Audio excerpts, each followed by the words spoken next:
Ladies and gentlemen, friends of The Point, welcome on the program. This is your brother Joel, and we're going to study the Word of God, the word that we find in John chapter 13, verse 8. If I do not wash you, you have no part with me. Here is a simple but strict declaration of Jesus made to Simon Peter while the Lord was about to conclude the last phase of his ministry. The chapter 13 of the Gospel of John marks a decisive point in the life and earthly ministry of Jesus Christ. This chapter constitutes a milestone posed to direct the eyes of the disciples toward another dimension of their relationship with the Master. The Lord's public ministry is now over. He is now about to transition to the second part of his mission, which was the real reason for his coming to earth. The Lord was never surprised by the events. He knew who he was and what the purpose of his work was. He went up to Jerusalem knowing what was going to happen to him. His hour has come to depart from this world to the Father.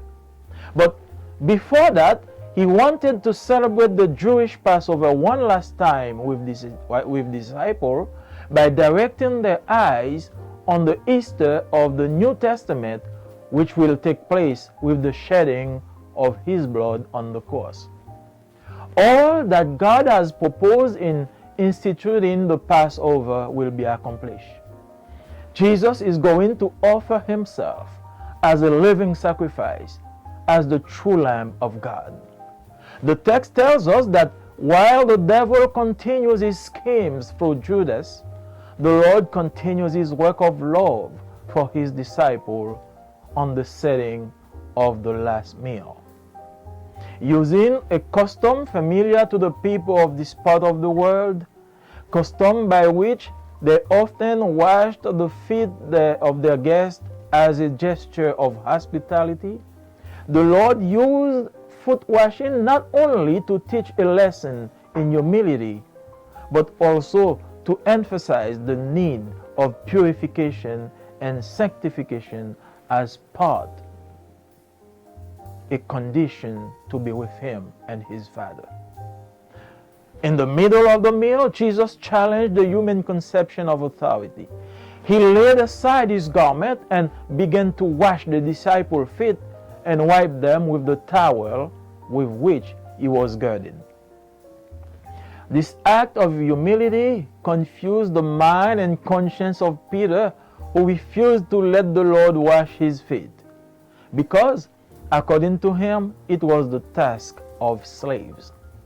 Then the Lord said to him, "If I do not wash you, you will have no part with me." This is a deep and meaningful statement. Peter, in his enthusiasm and his lightness of mind, will exaggerate later his request to claim a total bath in order to be completely pure. He could not, at this time, penetrate the depth of the Savior's thought. The Lord washes the feet of his disciples and wipes them with a cloth to mark a new stage in the lives of his disciples. The Lord is more occupied with our holiness than we may think, because divine love cannot tolerate impurity. Whoever belongs to Christ must be a new creation, a man or a woman in full spiritual renewal. The act of the Lord shows us that in order to live in communion with him, there must be renewed washing, because no believer can avoid moral defilement while living in this world. What we see, what we hear, and what we do in everyday life spoil our being. Only the Word of God, symbolized by water, accomplishes this purification. Some people mistakenly use this text by referring to the water of baptism as a means to salvation. They pretend that no one is saved without the baptism of water. This is completely false for two reasons. First, The thief on the cross did not have time to be immersed in the water of baptism. Even today, said Jesus to him, you will be with me in paradise. Second, the Apostle Peter wrote in 1 Peter 3 verse 21, this water is a figure of baptism, which is not the purification of the defilements of the body, but the commitment of a good conscience towards God. So the action of Jesus in John 13 was a symbolic act of his humility and his love, giving us an example to follow as written in verse 15. I gave you an example so that you would do as I did.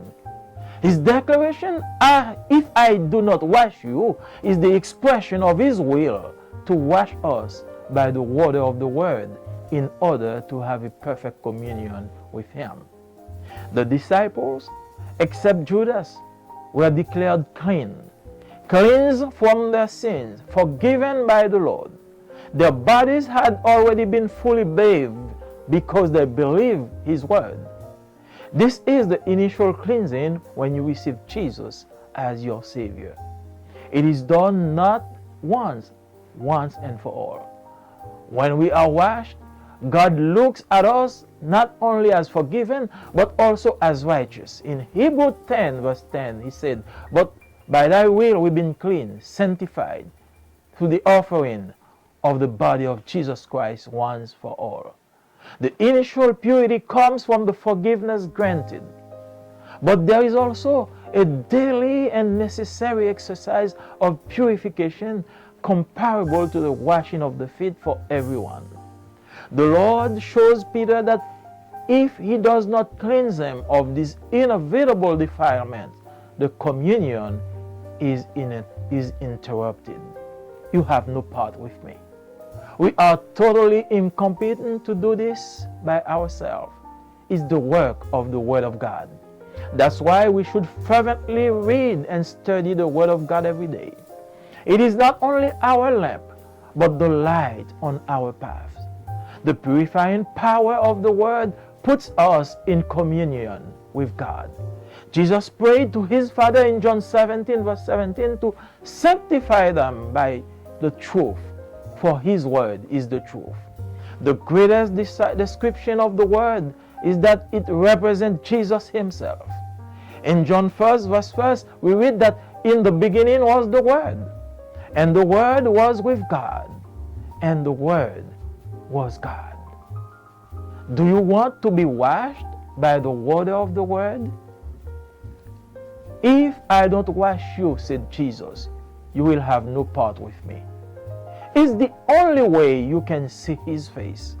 He is the only person who can wash you from your sins and transform you into a new creature. This is called the new birth.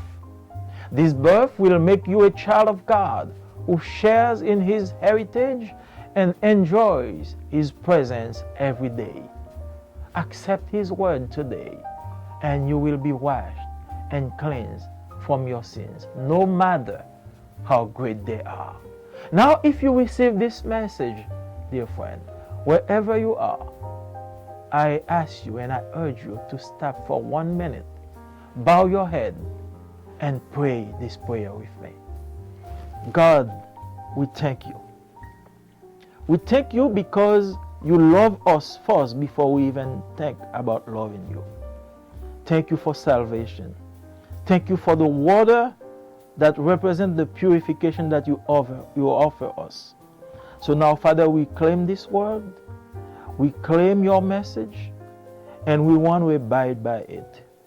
So we want to let you wash our feet. We want to be pure. We want to be sent. We want to be sanctified by your word. So, Father God, we accept the message today and we yield to your will. Save us, clean us, and we ask you all this in the name of Jesus. Amen.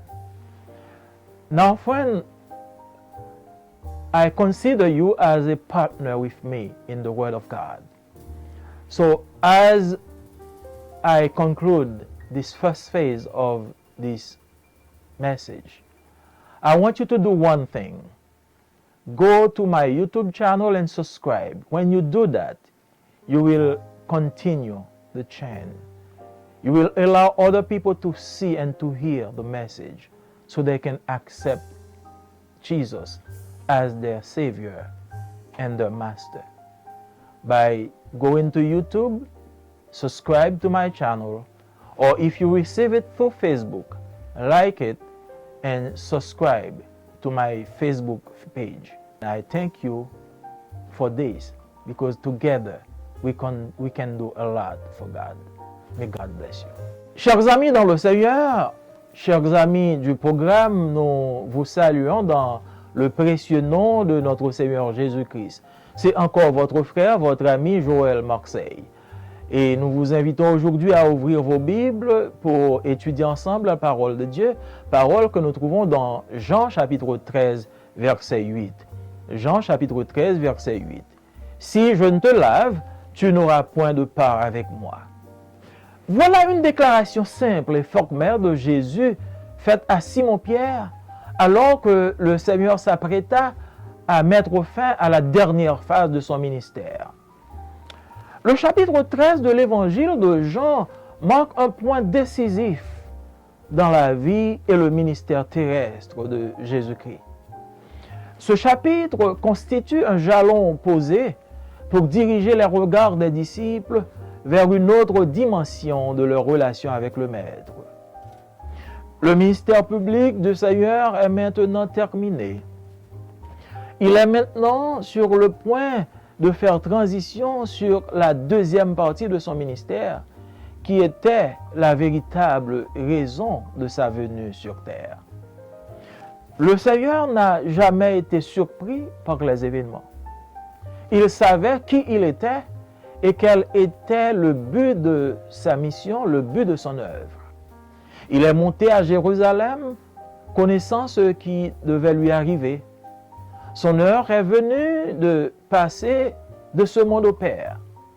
Mais auparavant, il désire célébrer la Pâque juive une dernière fois avec ses disciples en dirigeant leur regard sur la Pâque du Nouveau Testament qui va avoir lieu avec l'effusion de son sang sur la croix. Tout ce que Dieu s'est proposé en instituant la Pâque va s'accomplir. Jésus va s'offrir en sacrifice comme le véritable agneau de Dieu. Le texte nous dit que tandis que le diable continue ses machinations à travers le cœur de Judas, le Seigneur poursuit son œuvre d'amour pour ses disciples à l'occasion de ce dernier repas. Utilisant une coutume propre aux gens de l'époque qui lavaient souvent les pieds de leurs invités comme un geste d'hospitalité, le Seigneur se servit du lavement des pieds non seulement pour enseigner une leçon d'humilité, mais aussi pour mettre accent sur la nécessité de purification et de sanctification pour faire partie de l'héritage de Christ. Au milieu du repas, Jésus défia la conception humaine de l'autorité. Il enleva ses vêtements et se mit à laver les pieds des disciples et à les essuyer avec le linge dont il était saint. Ce acte d'humilité a confus la conscience de Pierre qui refusa que le Seigneur lui lavât les pieds, car selon lui, c'était le travail et le boulot de l'esclave. C'est alors que le Seigneur lui dit, « Si je ne te lave, tu n'auras point de part avec moi. » C'est ici une déclaration profonde et pleine de signification. Pierre, dans son enthousiasme et sa légèreté d'esprit, exagéra sa demande pour réclamer un bain total afin d'être complètement et parfaitement pur. Il ne pouvait pas à ce moment pénétrer la profondeur de la pensée du Sauveur. Le Seigneur lave les pieds de ses disciples et les essuie avec un linge pour marquer un nouvel état dans la vie de ses disciples. Le Seigneur est plus occupé de notre sainteté que nous pouvons le penser. car l'amour divin ne peut tolérer l'impureté. Celui qui appartient à Christ doit être une nouvelle créature, un homme ou une femme en plein renouvellement spirituel. L'acte du Seigneur nous montre que pour vivre en communion avec lui, il faut un lavage renouvelé, car aucun croyant ne peut éviter la souillure morale en vivant dans ce monde. Ce que nous voyons, ce que nous entendons et ce que nous faisons dans la vie quotidienne peut nous salir. Seule la parole de Dieu, symbolisée par l'eau, accomplit cette purification. Certains utilisent à tort ce texte en faisant allusion à l'eau du baptême, juste pour signifier que l'on n'est pas sauvé sans le baptême d'eau. Ceci est totalement faux pour deux raisons. Premièrement, le voleur à la croix n'a pas eu le temps d'être plongé dans les eaux du baptême. Aujourd'hui même, dit Jésus, tu seras avec moi dans le paradis.